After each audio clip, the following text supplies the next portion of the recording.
All right. Hi, everyone. Thanks so much for joining us tonight. I am Tiffany Muller, the president of End Citizens United, and we are so excited to have you here with us for this great town hall and this great conversation that we're going to have this evening. So, as you all know, we are a grassroots organization made up of 4 million members who believe a really simple premise, which is that our government should work for the people and not the biggest donors and not the special interests, not the lobbyists, not the billionaires. And that's what really brings us together tonight, because what we've seen across the country is that people are really frustrated. They're working harder and harder. They're trying to keep up. They're trying to just build a stable lives for their families. But instead of being rewarded for their hard work, the system only seems to reward the folks who are the most powerful and well connected.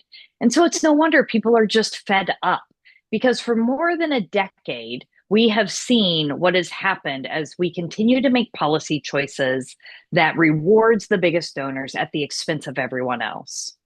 And that's why we here at In Citizens United fight every single day to take on the corrupting influence of big money in politics, because we know that these problems are connected, that the influence of money in politics directly influences the affordability crisis that so many Americans are facing today. Because when they can spend unlimited amounts of money to influence elections, then they can write the policy outcomes that they want to. And that shows up with higher healthcare costs, higher prescription drug prices, higher grocery bills, higher prices at the gas pumps, which I know we are all feeling right now. And so I think it's really easy in these moments when people are losing faith in politics.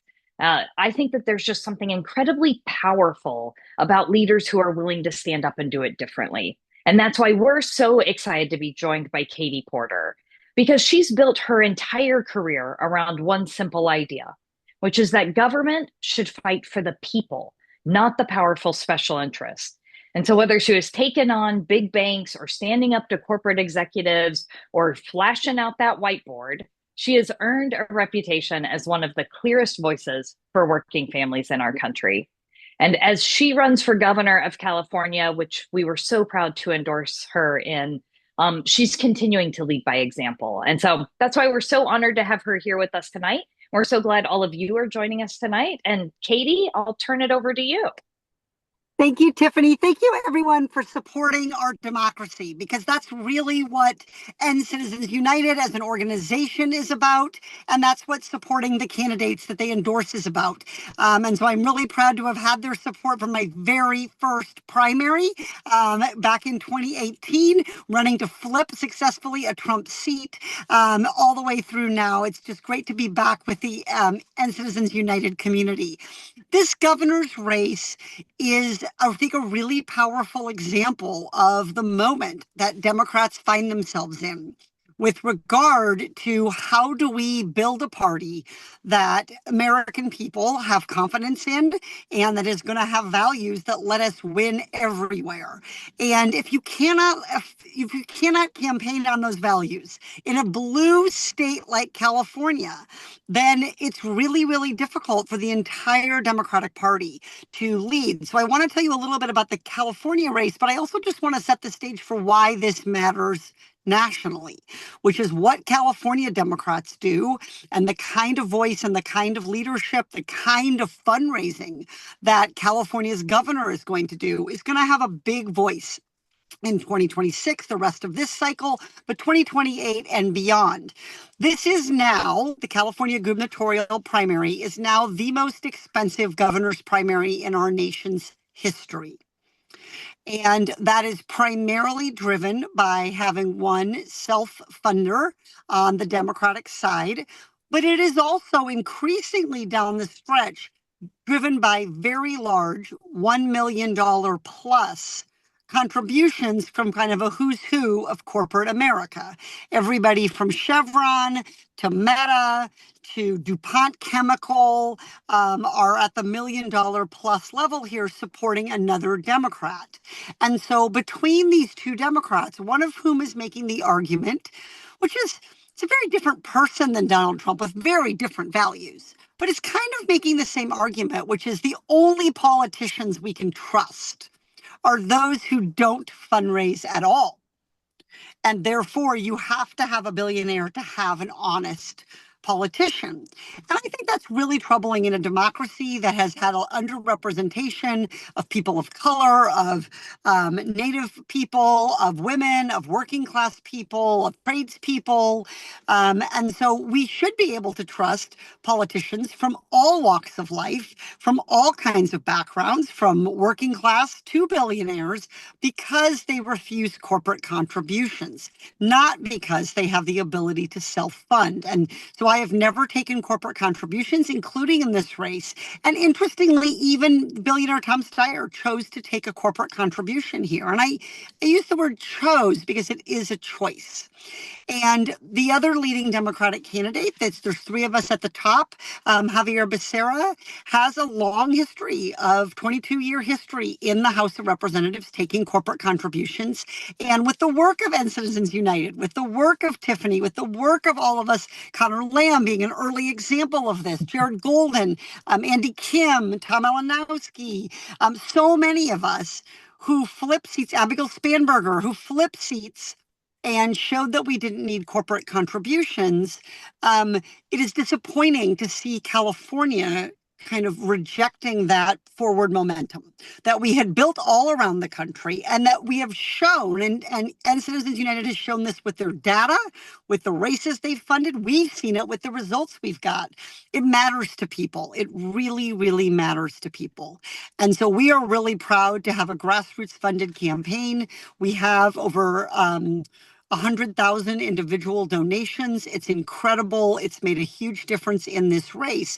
But it has been, this race, I think, exemplifies kind of where the Democratic Party potentially finds itself. And I'm thinking about this going into 2028 too, where we know we have some incredibly wealthy individuals who are contemplating running, who are good public servants, but could self-fund, and where we know we have people who are looking to curry favor with corporate America. And particularly with AI, with big tech, the growth in those AI companies, that is really, California's really been the home base for that. And cryptocurrency, all of those. And so what we see play out here, I think, is it's a good race to think about what do we want to see in 2028 and how are we going to fight back when we see candidates who are prioritizing special interests and not regular people. The last thing I just want to close on is affordability, which, everybody treats now like this buzzword, but affordability has really been my life's work. And you're not going to be able to solve a problem that you don't understand. And I have spent my career looking at families pushed into bankruptcy by credit card debt, people who were pushed into foreclosure by big banks cheating them, people in Congress standing up to pharmaceutical companies who were price gouging people. And so that track record on affordability, I think, is what makes me stand out. And let's face it, overcharging consumers, price gouging consumers, and ripping them off is incredibly profitable for corporations. And that is why they so often do it. And so the contributions that they give are in part to protect them from scrutiny of their behavior. And I think the American people deserve the exact opposite. They deserve a government that's accountable to them and only to them. So with that, I just want to say thank you to everyone being here. We have a great turnout, and start the conversation with you, Tiffany. Well, I'm actually going to pick it up from exactly what you just ended on, which was affordability and the idea about corporations taking advantage of people. Because I think, so many people know about you standing up to corporate executives and the legendary whiteboard. But long before that, your career's really been rooted in consumer protection, fighting for families during some of the toughest economic times that we have experienced as a country. So take us back to the beginning. What made you want to dedicate your career to holding powerful institutions like Wall Street accountable? I mean, it didn't always make you the most popular person at the party. So what was it? No, so I mean, part of it goes back to growing up in Iowa, which is a very, because of the presidential, is a very political state. And so you get all the attention from all of the politicians every 4 years. as they're running for president.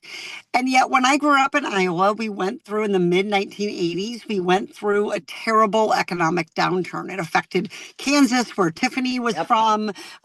We had farmers in my county who committed suicide.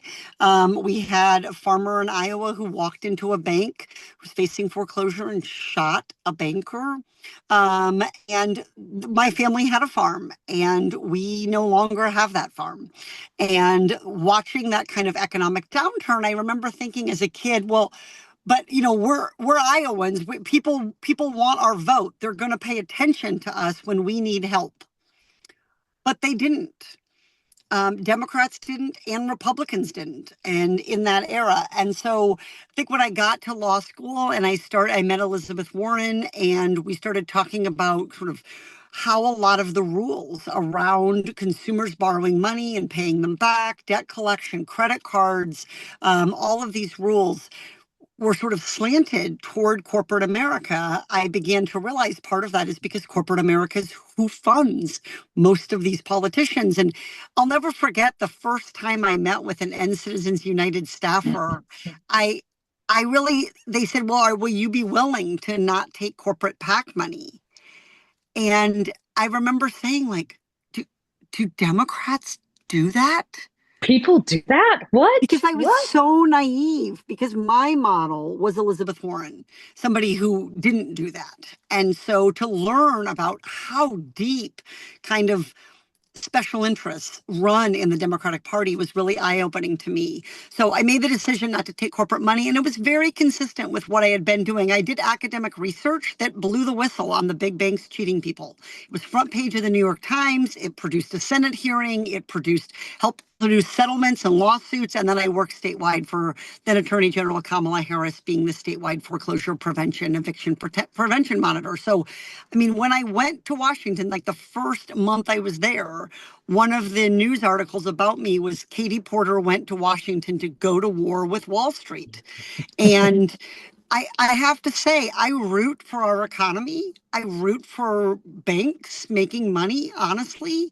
But if they cheat or they lie or they steal, I will not hesitate to hold them accountable. And that's what I've been very clear with businesses in California. If you're treating people right, I can't wait to work with you. I can't wait to help you grow your business in California.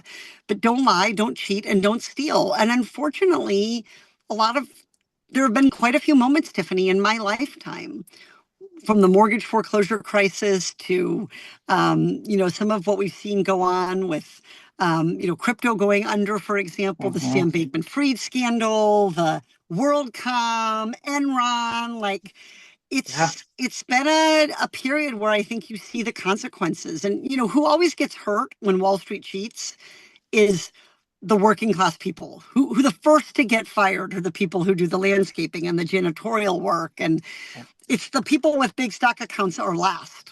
And so I always think about that when people say, well, who cares what Wall Street does? I'm just a fill in the blank.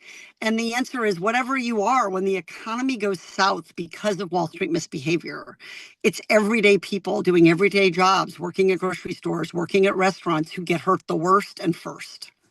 Well, and it's Wall Street that gets the big bailouts, but not Yeah. not the people who end up having their savings ripped away, their houses ripped away, right? Everything that they've worked so hard for, they're not the ones getting the big bailout and getting back on their feet. And we even And saw that with COVID to some extent. yeah, I mean, absolutely. I think we did better than certainly. I think we did better than a Republican administration would have. I think Democrats tried to course correct a lot, but look at the amount of PPP fraud, and look at how many, for example, home daycares went broke and have never been able to come back. Right. And at a time when we are facing just a crisis around childcare and childcare costs, right? Yep. Um, and so you kind of already told my what was going to be my second question, which was talk to me about your decision not to take corporate PAC money, but to your point, you never were going to. It was never in the realm of feasibility for you. And you had already been fighting against these corporate influence that had been hurting people for years, for your career. When you got to Washington, were you still somehow surprised by how Washington actually works? Like, were you still taken aback by the influence of billionaires and corporate special interest, or was it kind of what you always thought it would be? No, I think, well, here's one thing that surprised me, and this probably won't be popular, but I'm always going to tell you the truth. One thing that surprised me with it was that there was a very small handful of Republicans who couldn't be bought either. Mm, And I just thought that there would be none, right? yeah, right. It was a much smaller group than the group I was elected with in 2018. But to be clear, like, I think one thing is I thought sort of Republicans would be mad or bothered by these Democrats who weren't taking corporate money and would be threatened by us. And it did surprise me how many Democrats were threatened by it. And I think on the one hand, they were, the Democrats that had been taking corporate money for a long time were really excited that we'd won the House. We flipped these seats. As you remember, Tiffany, like I think more than half of the flipped seats came from people who did not take corporate money. It was 27 a of the 40. 27 of the 40. Yeah. 27 of the 40. It was the Yeah. movement. It was how we flipped the House. It was how we stopped Donald Trump. And so I think there was a lot of relief from the existing Democrats that we were there, that we were going to be in the majority, that we could stop Trump. And that was also important. And we worked together really well to do all that. But I think there was also anxiety that this might mean things changed a little bit in Washington. And instead of embracing that change and kind of seeing it as an opportunity, I think there were people who felt like we were questioning their decisions. And I Yeah. think a better way to say it was, I made my decision about corporate money. And that invites you maybe to think about what's possible for you in your campaign. It wasn't about telling anybody what they should do, but, as you know, Tiffany, I was the highest fundraiser many, many quarters in the House of Representatives.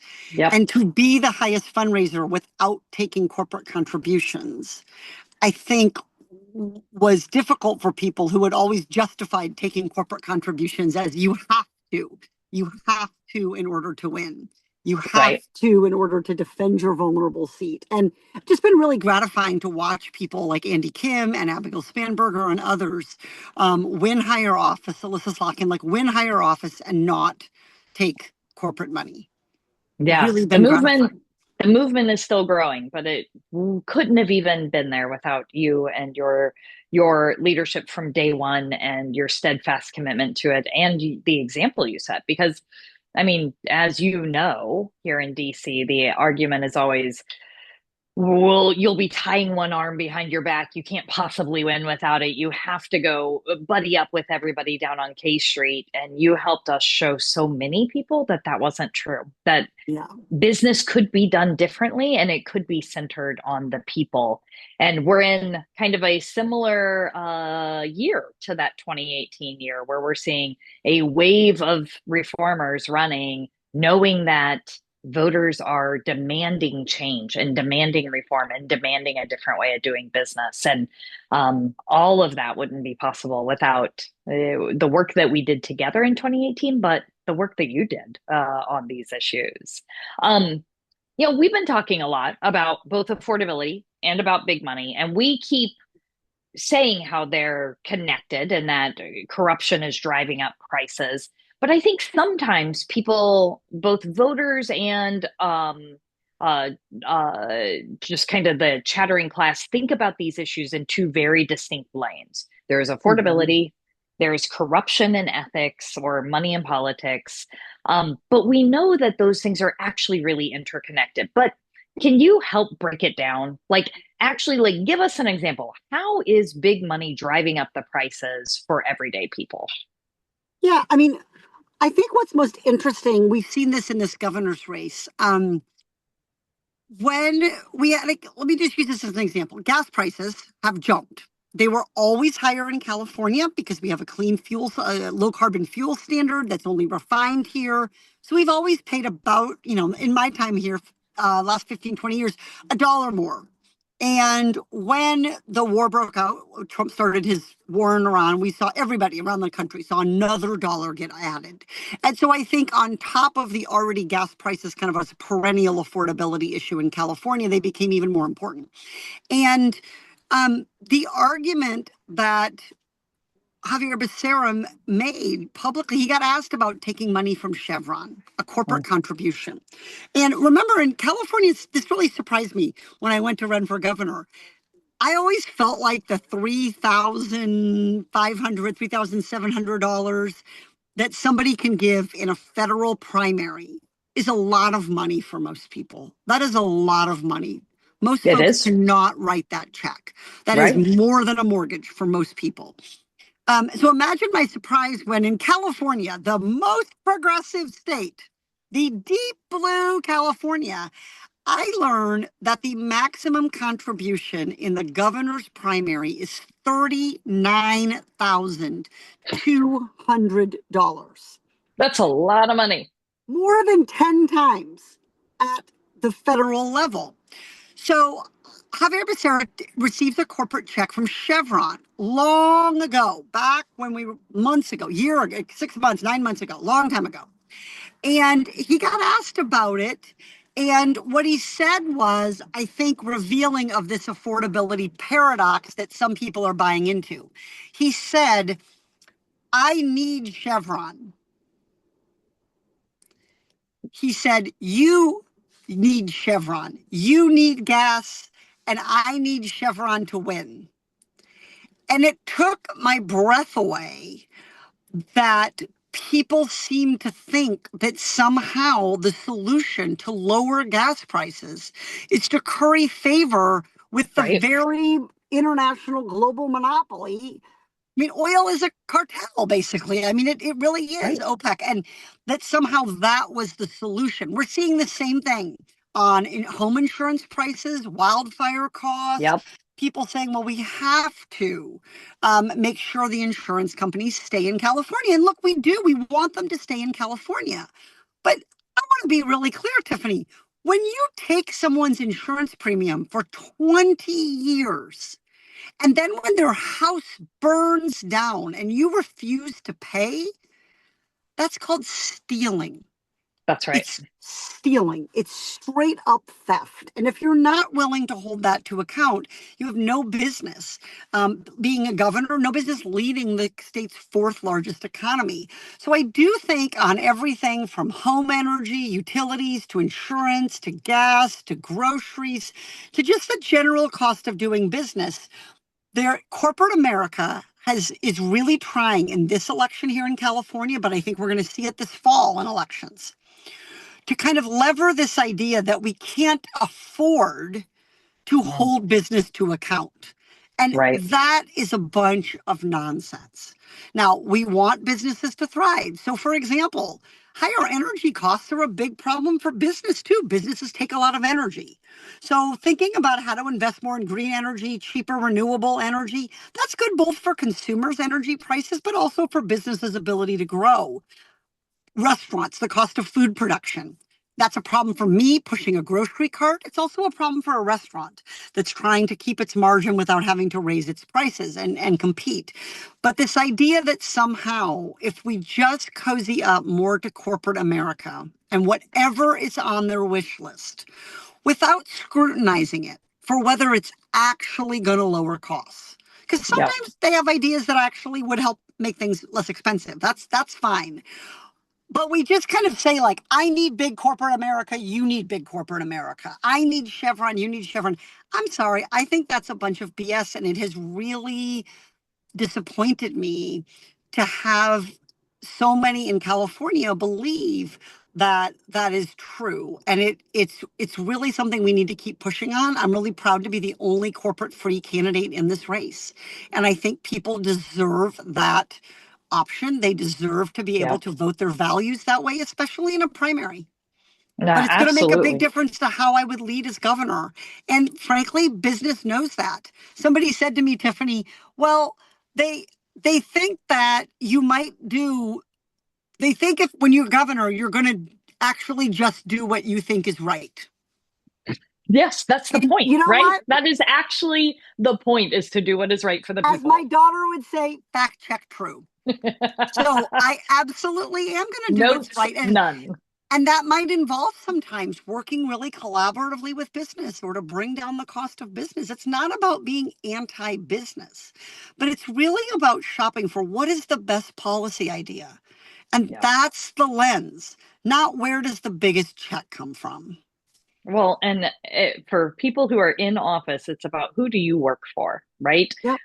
And it has always been, government is always supposed to have been a check, a balance on unfettered concentration of wealth and power in the hands of a few that hurt the many, right? That is the role of public servants, is to stand up for the people. And yes, that means working with business, but it also means holding them accountable. It also means Mhm. calling out the corruption. It also means, let's lock some people up when they're breaking the laws and hurting people. We have seen it. It needs to happen.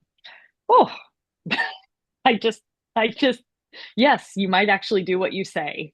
Wow. It, it just, that should not be such a mind blowing concept to people. Yeah. Um, so, you were talking a little bit about what California's been dealing with, and you all are kind of at the tip of the spear for so many things. You have rising costs, you talked about gas prices, housing crisis and unaffordable housing, obviously healthcare and wildfires, really so much more. And as you've said, California's the fourth largest economy in the world, right? Um, so what made you decide this was the moment that you wanted to step forward and run for governor? We're so glad you did, but Yeah. really, like, take us through that. Yeah. I mean, look, one of the things about corporate money in Washington and kind of how it infiltrates in a legislative setting, which is sort of a bunch of people with diffuse power, right? Right. Is one of the things I saw corporate America do that really troubled me was really block the introduction of new and fresh ideas. Mm. Because, and I'm sure you saw this when you worked on the Hill too, like Yeah. they have spent years fighting certain things, fighting single payer healthcare, for example. And they have Right. their arguments. They know who they can go give checks to and get solid opposition to it.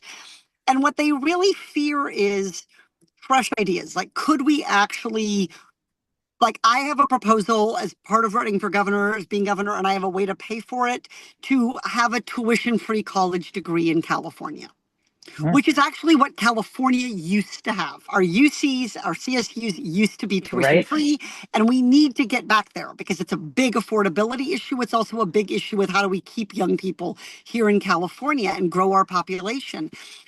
But I think governors have the ability to deliver fresh ideas. You don't have that same level of corporate influence. Now, I will say, like the California legislature, and I thought about this, it was lonely sometimes in Congress, particularly more in 2022 when the Republicans came, back into power.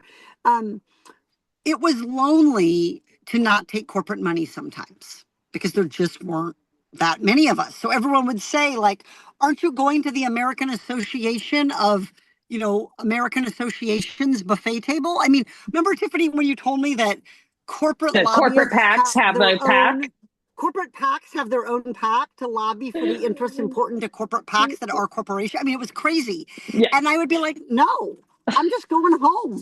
Like I'm going back to my apartment and my basement apartment, and I'm going to work on my hearing for tomorrow, right? And I'm going Right. to call constituents, and I'm going to do the work of governing. And I think the California legislature, I believe there are only two legislators who don't take corporate money Wow. in the entirety of the California legislature. And so to bring that to California and to set that example in a place the size of California with the scope of power in Sacramento, I will be tremendous. It is a tremendous opportunity for California to really model for so much of the country If our democracy prides itself on California, we have some of the best voting rights laws, the most fair elections, the best counting of ballots. Like everybody can have 100% confidence in California's election system. But that is not the only aspect of really free, full, and fair elections. It's also about how do you finance them?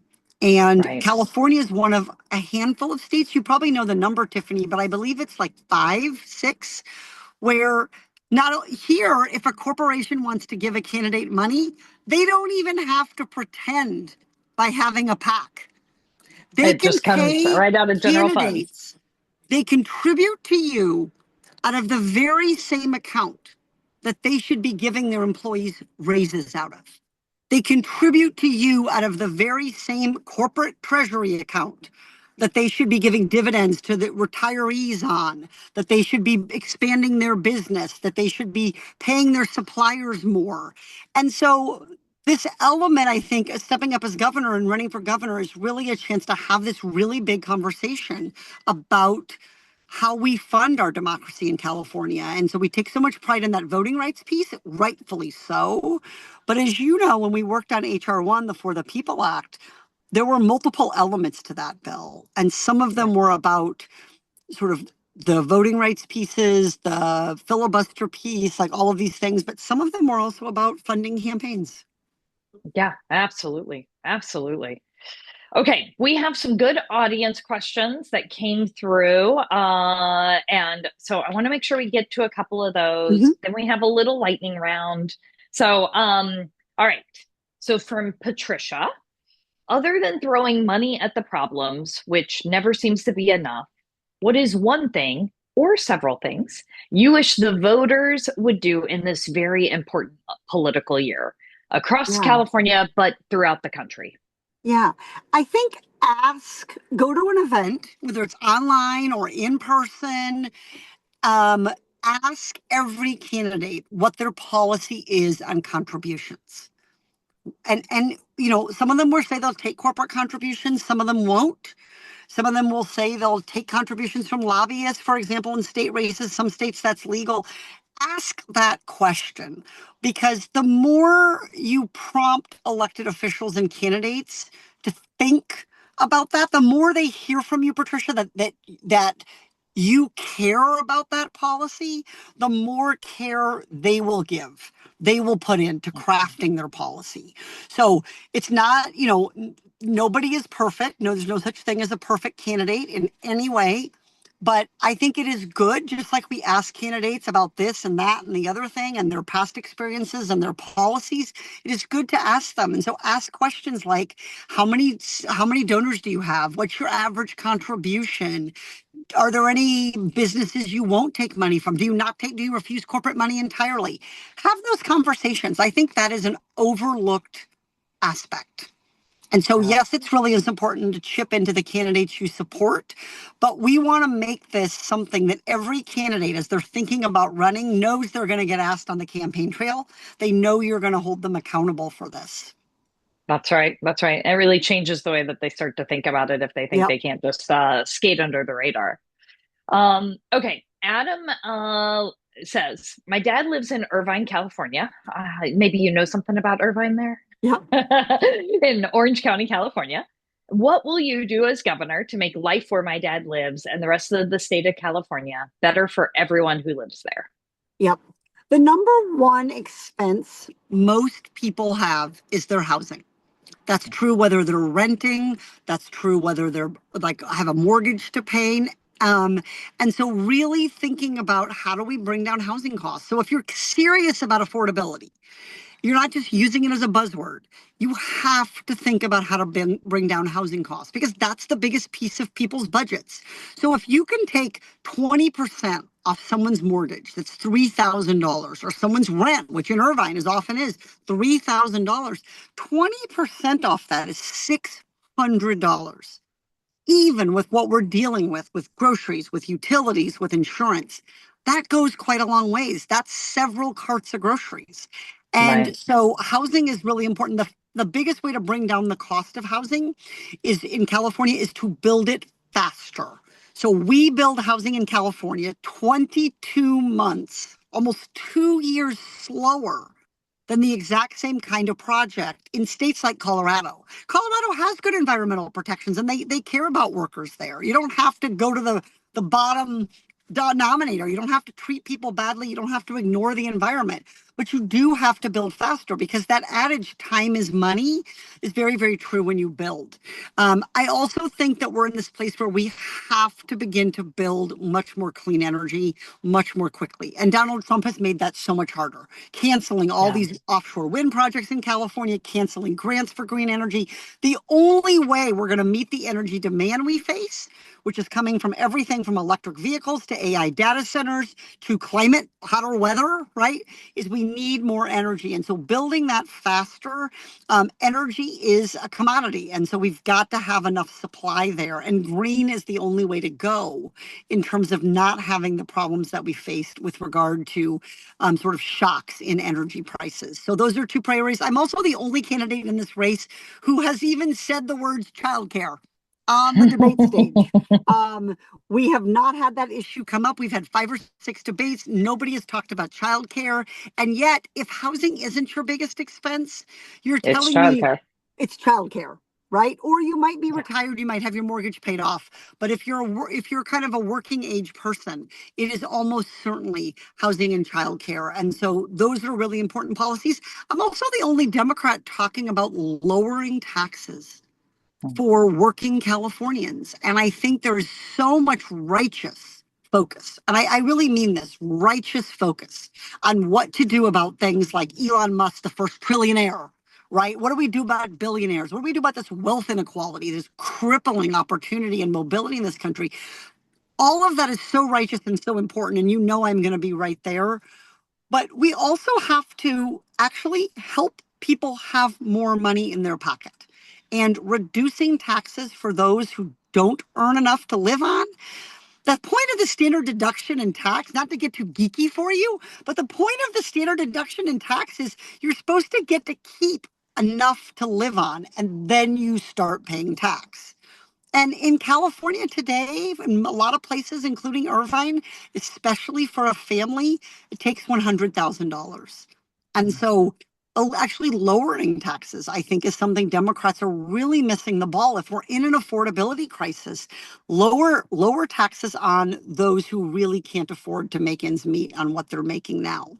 And I've been disappointed that nationally that more Democrats aren't talking about this. I hope that the fact that we've rolled out this policy on this, that we're talking about it, I hope it will really catch on because I invite people, take a look at your paycheck. If you live in California, wherever you live, look at your paycheck and ask yourself, if I make less than $100,000 and I got to keep every dollar going to state tax, how much extra would I have every week? And that is real money. That is money to Yeah. fuel up your car and get gas and fill your prescriptions and everything you need to do. That's a great idea. And we can make up for it on the backside by actually getting corporations and billionaires to pay the amount of taxes that they should be paying. Yep, exactly. Oh, Exactly. And corporations, California has a flat corporate tax. So the most profitable corporations here pay the same as the taco cart guy. It's nuts. That's nuts. yeah, you have the biggest corporations in the world, and they're And paying the we're same as you. taxing them just like they're solo operators, like they're a single Yeah. person company. It's Uh, crazy. so Judith has a question, which is that, and I'm guessing that other people have had this question, which is that she's not really clear on what the governor does in Yeah. such a big and diverse state. What practically does the governor do? hmm So one of the things the governor does is write the budget. And so budgets are really important. The legislature goes back and forth, but the governor's kind of taking in the revenue, looking at that, writing the budget, figuring out what we propose to spend on, and then it goes to the legislature. And we have a similar process at the federal level. But I would say the governor's budget is a really, really important part of how California makes decisions about what to prioritize spending on. And for example, California spends right now about 20% of its budget on corrections. on our prison system. And this Mhm. is a legacy of California having the three strikes, you're out, early, very harsh drug sentencing. A lot of those prisoners now are in their 70s and even 80s and require extensive nursing care in prison. And so that is the kind of thing that the governor can think about. What kinds of policies can actually, how are we using our money? The other thing the governor can do is really figure out if the legislature's passing laws, which they love to do in California. It's like the opposite of Congress.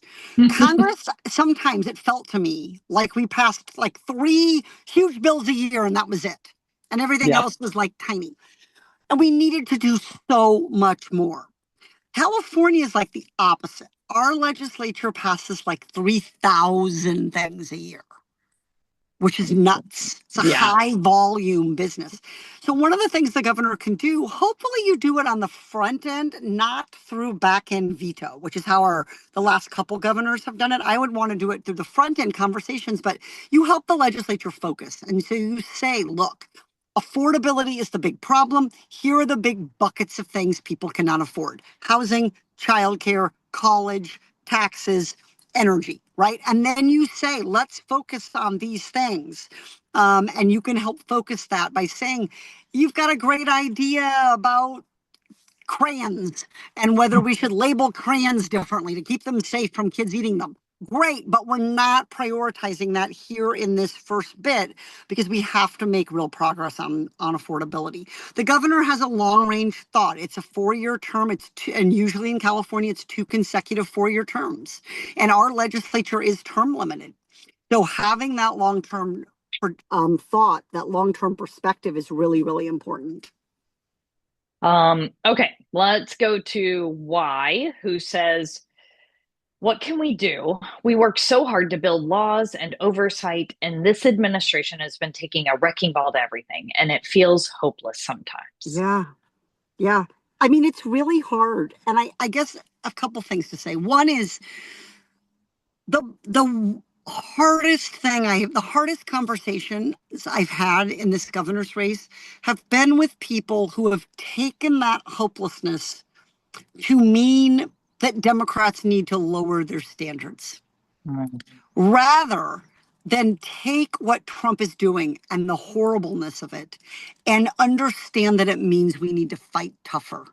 And that was exactly what we did in 2016. Look at the movement we built in 2018. Right. And so that is really hard to sustain those movements. They're always cyclical, but we absolutely, yes, to drawing congressional districts that give Democrats a fair shot at winning. But we also have to have strong candidates with good arguments. And a really good argument that helps you win elections is not taking corporate contributions, for example. That is a winning argument everywhere. And it pulls through the roof. So I think that's one thing. I think the other thing is focus some of your energy on your local government. And on getting involved there because your voice really matters. And we know Donald Trump doesn't give a poop about what any of us think. He cares only about himself. And we are going to have to beat him in November and elect a Congress that's going to stop him in his tracks.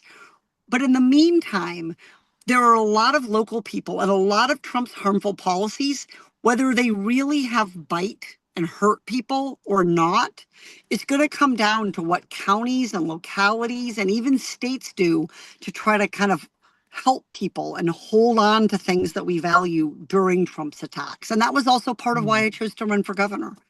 California has to hold the line on things like green energy if we are going to be able to fight the climate crisis. And Donald Trump is only making it worse. And so California has to make it even better. Absolutely. Okay, we're going to do speed round. Are you ready? Yep. What's your favorite snack when you're out on the campaign trail? I am low key obsessed with this yogurt called Noosa, Noosa. It is the best yogurt and it's perfect for the campaign trail because it's not this itty bitty container. Okay. You get a tub, it's like 8 ounces, it's like the size of a small cream cheese. And so, like, it's enough that if that's all I get for lunch or that's all I get for dinner, so be it. I highly recommend it. delicious. I'm gonna have to check this out. Best My favorite. yogurt made in Colorado, like All right. amazing. I will check it out. My favorite yogurt has been Wee, but I will check it out. I am Noosa. all about Noosa. Okay, this is a fun one. If you could break up one monopoly, what would it be? The some of the ag monopolies, particularly around food Mhm. processing. I mean, did you know we have a bread monopoly? I did actually. I Isn't mean, that, I don't know like that everyone does though, but Grupo yeah. Bimbo makes like you walk into the grocery store and you see like 50 kinds of bread, Yep, but and you think, well, these are all so expensive. Well, guess what?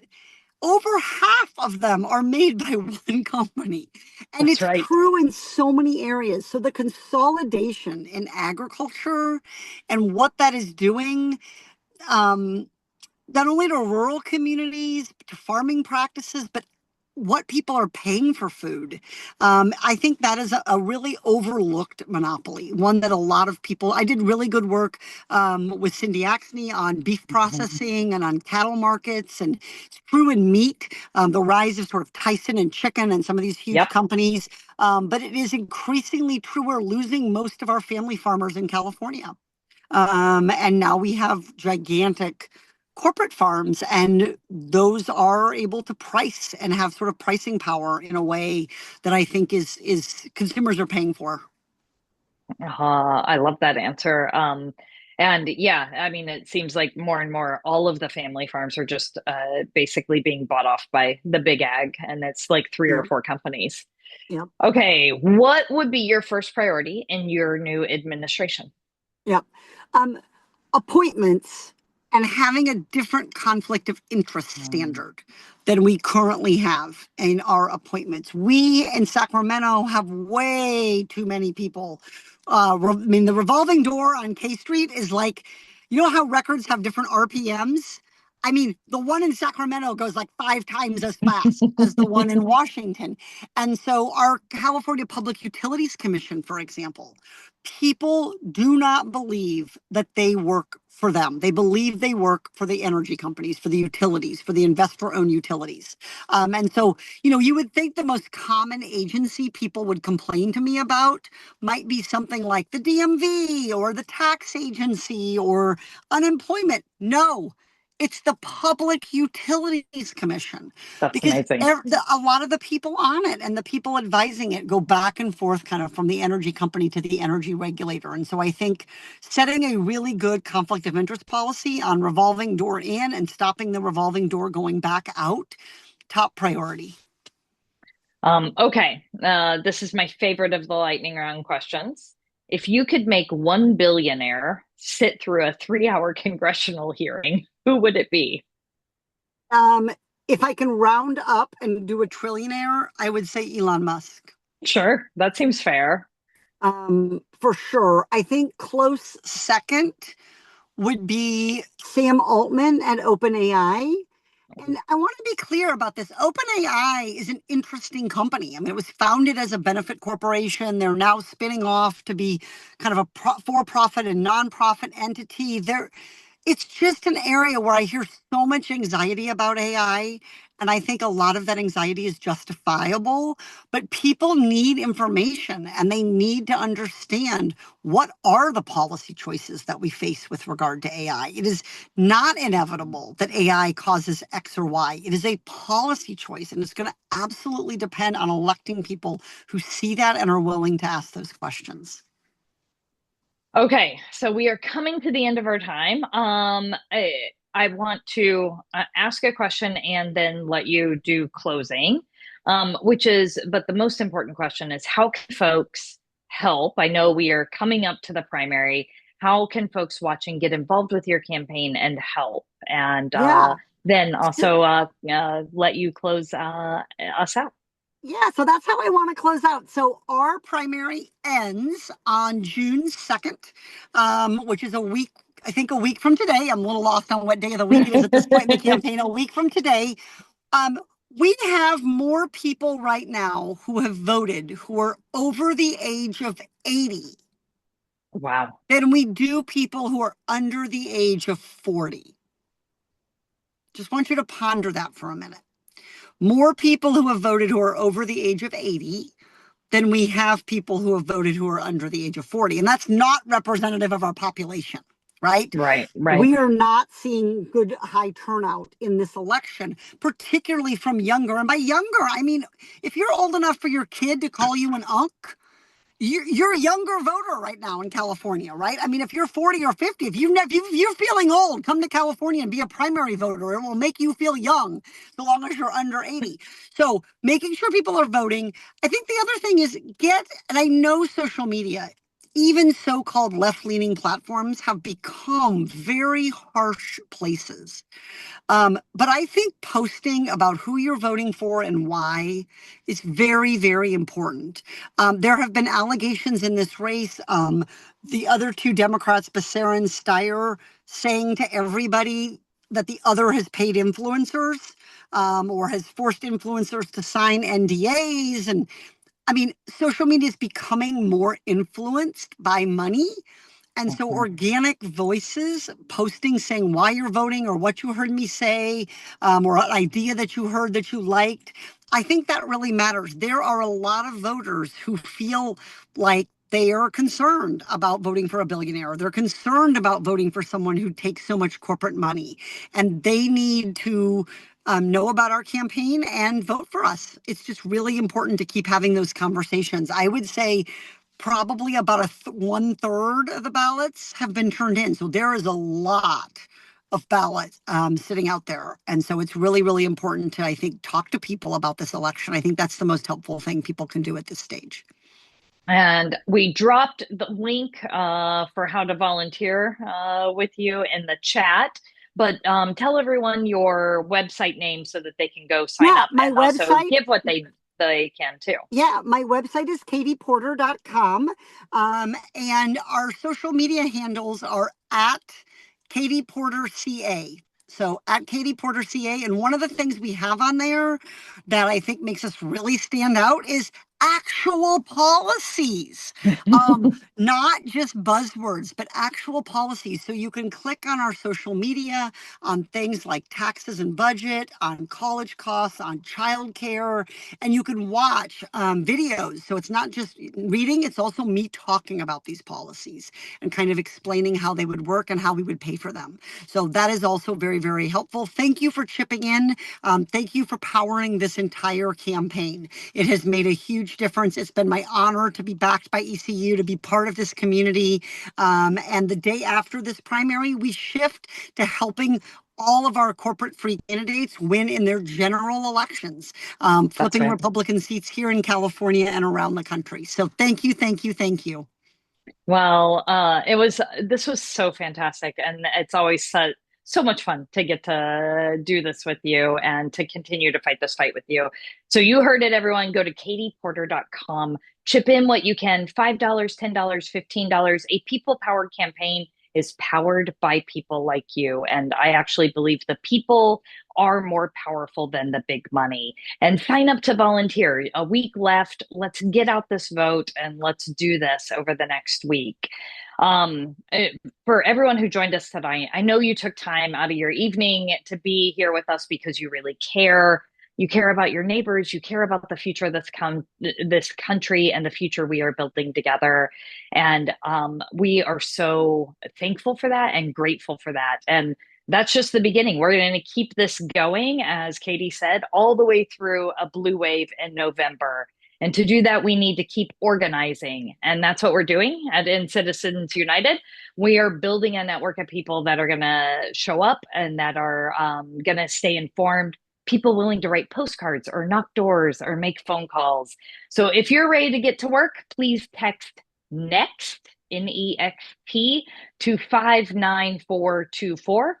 They'll drop it in the chat too, but that is NEXT to 59424, because together I know that we can create the country that we all believe in. So thank you so much for being here with us, Katie. Katie, thank you. We love you. Thank you. Keep up the fight, everybody. All right. Look forward to seeing you all soon. Bye.